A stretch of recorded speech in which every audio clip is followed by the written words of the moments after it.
Where do we start? Emulator 1. Yeah. This is how it all began. Yeah. 8-bit, 1981. Very expensive. Yeah, I think they came out about £9,000 at the time. At the time, yeah. Look. Didn't make many of these. Yeah. And then 1984, they kind of got it right. Yes. This is the Emulator 2. Yeah.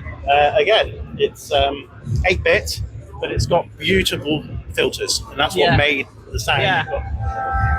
Lovely, lovely sound of that. Yeah, on so many Yeah. records, it's unbelievable, isn't it? You know, I Yeah. think like Pet Shop Boys, those strings at the start of West End Exactly. Girls. They're all loaded at the moment. Yes, that's right. Well, I brought the Mirage along because you think this was 1984, £8,500.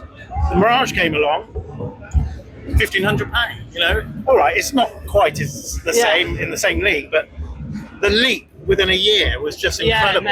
You know, I sadly sold my Mirage about 15 years ago. Right. Yeah. Thinking, oh, this is worthless now.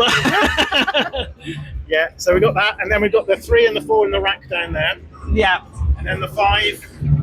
The 5 is here now. I developed alongside E-mu in the latter part of E-mu's career the Vampire rack. Right. And this was a thing to run shows basically before laptops were any good. You know, before the Apple came out. And the beauty of this system had a RAID system in it. So if anything went wrong with the show, it'd automatically swap over to another disc and keep going. But it's got the full emulator kit inside. And it's 2 units. So I had to design a PCI card which was right angled so we could get the cards in to make it work.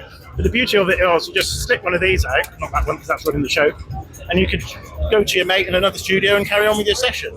Brilliant, so, it was a good idea, but you know, again, technology moves on so fast. Yeah. The downfall was it was running on Windows XP, which was awful. And it still is, but had it been running on Linux or something else, it'd be still going. I'm sure. Like an embedded system. But exactly. Yeah.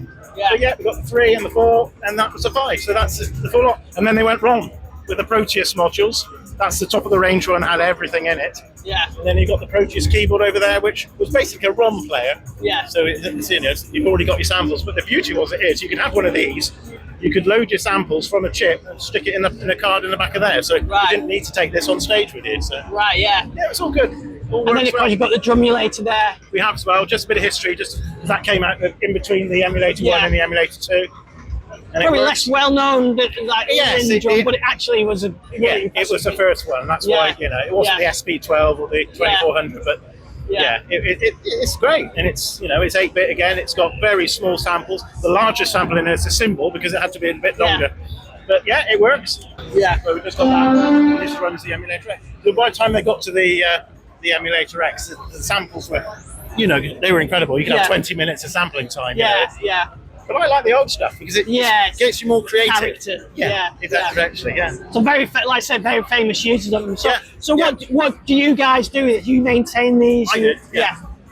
We run the Pro Synth Network is a show we have on a Friday night. We talk about new and old gear, but it's just nice to bring the history out, and show these youngsters how we used to do it. Oh, I need to check that out then. Yeah. Every Friday night we do a live stream. Yeah. Oh, that's brilliant. Yeah. It's great to see this stuff. It reminds me of why I shouldn't have sold my Mirage. Yeah, well, everybody says that. Yeah. At the time you think, no one's going to want these again.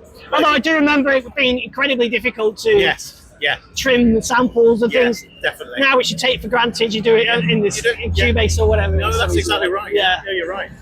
Yeah. But no, it's all good. Excellent. Well, thanks for showing me around these. No problem at all.